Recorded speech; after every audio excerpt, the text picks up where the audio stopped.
بسم اللہ الرحمن الرحیم۔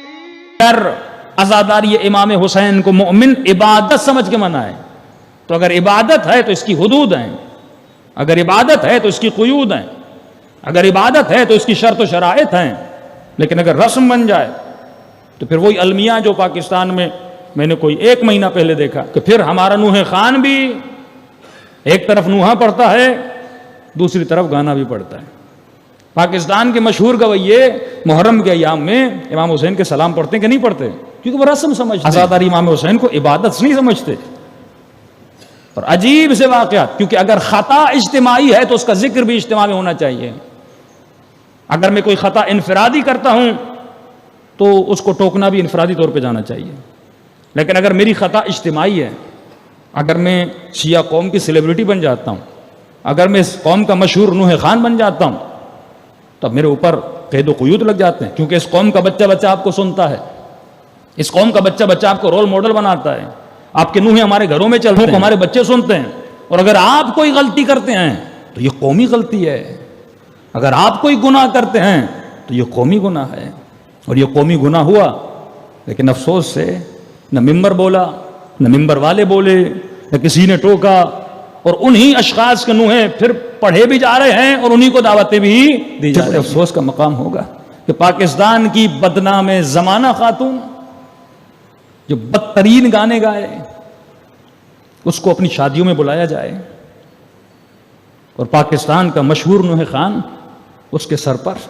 پیسے پھینکے، جس کو میرے بچوں نے بچپن سے سنا، جس کے نوحے ہم نے سنے۔ یہ کب ہوتا ہے؟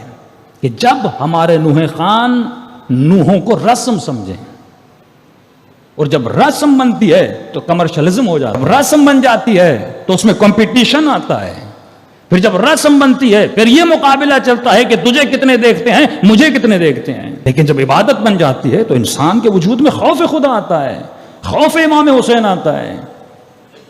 کہ ذرا 5 منٹ کے لیے بندہ تصور کرے کہ سیدہ زینب کے لیے آیت اللہ مرزا شیرازی فرماتے ہیں اگر خطیب صرف اتنا کہے کہ علی کی بیٹی شرابی کے دربار میں گئی تھی، صرف اتنا کہے، یہ مومن کے رونے کے لیے کافی ہے۔ اگر یہ جملہ سن کے اسے موت بھی آ جاتی ہے تو وہ جنتی ہے۔ امام انہی جملوں پہ روئے، اور انہی شراب کی محفلوں میں بیٹھنے والی عورتوں کو ہمارا نوحہ خان اپنی شادیوں میں بلائیں، ان کے سروں پہ پیسے پھینکے جائیں۔ ایشو یہ نہیں ہے کیونکہ ان کی تو تربیت نہیں ہے، ان کی تو تہذیب نہیں ہے، کیونکہ ہم نے مجلسوں کو مرثیے، سلام اور نوحے اور ماتم تک محدود کر دیا۔ اصل جو مخ اور اصل جو مغز مجلس تھی وہ یہی تھی کہ قوم کی تربیت ہو، اس کو ہم نے سائڈ پہ کر دیا۔ تو جب یہ چیزیں ان کی تو تربیت نہیں ہے، لیکن سوال یہ ہے کہ قوم پھر ایسوں کو بلاتی بھی ہے، ایسوں کو ممبر پہ بٹھاتی بھی ہے، ایسوں کو 2-2 لاکھ دے کر نوحے بھی پڑھوائے جاتے ہیں۔ اب یہ کس منہ سے نوحہ پڑھ رہا ہے؟ تو اس کا مطلب اس کے دل میں نہ عزت امام حسین ہے نہ احترام امام حسین۔ میرا عقیدہ ہے کہ میرے آقا پردہ غیب میں مجھے نظر نہیں آ رہے، لیکن مجھے دیکھ تو رہے ہیں، میرے اعمال پہ حاضر تو ہیں، میرے اعمال پہ ناظر تو ہیں۔ جس انسان کا پھر عقیدہ اگر کمزور ہو تو یہ چیزیں جنم لیتی ہیں، وہ قومیں تباہ و برباد ہو جاتی ہیں۔ آذربائیجان چلے جائیے، پورا آذربائیجان شیعہ ہے، لیکن سارے سیکولر ہو چکے ہیں، حکومت سیکولرزم کی حکومت ہے، مسلم شیعہ علی کے ماننے والے، لیکن ان میں جرت نہیں ہے امام حسین کے لیے قیام کریں، ان میں جرت نہیں ہے کہ فسق و فجور کے لیے قیام کریں۔ سب سے بڑی فحاشت کا اڈا اس وقت آذربائیجان، لوگ عیاشیاں کرنے وہاں جاتے ہیں، شیعہ کنٹری میں جاتے ہیں۔ یہ کب ہوتا ہے؟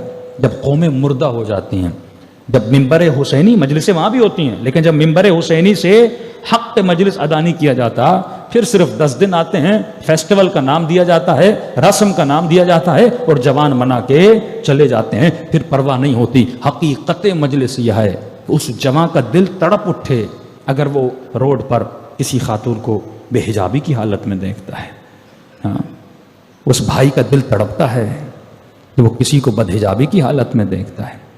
اس ماں کا کلیجہ پھٹنا چاہیے جب وہ اپنے بچے کو شرابی بنتا ہوا دیکھے۔ بڑی سختی سے آپ کو پیش آنا چاہیے جو لوگ امام حسین کی محنتوں پہ پانی پھیرنا چاہتے ہیں، جو نوحیں بھی پڑھیں بدکاریاں بھی کریں۔ ہمیں زندگی میں ایک ہی دعوت ملی تھی، مجھے پتہ نہیں تھا، لیکن جب دعوت ملی ہم نے مجلس پڑھی تو ایک عجیب سا ماحول تھا، مکس گیدرنگ، خواتین یہ وہ. اب ظاہر ہے مولانا مجلس پڑھتا ہے، لوگ نیاز بھی دیتے ہیں. وہ جب نیاز دینے آئے تو مجھے پتہ چلا کہ یہ تو دن رات ٹی وی پہ گانے گاتے ہیں، ان کا تو کام ہی گانا گانا ہے.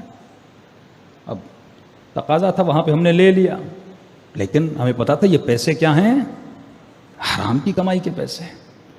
ایسے مولویز پڑھتے ہیں، پیسے بھی لے کے آتے ہیں، پھر وہی شکم میں ڈال دیتے ہیں.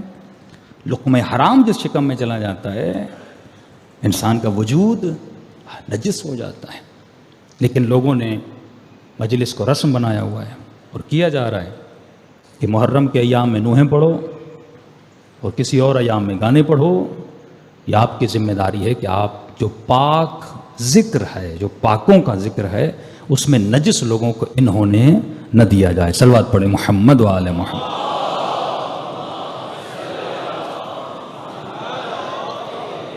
وعجل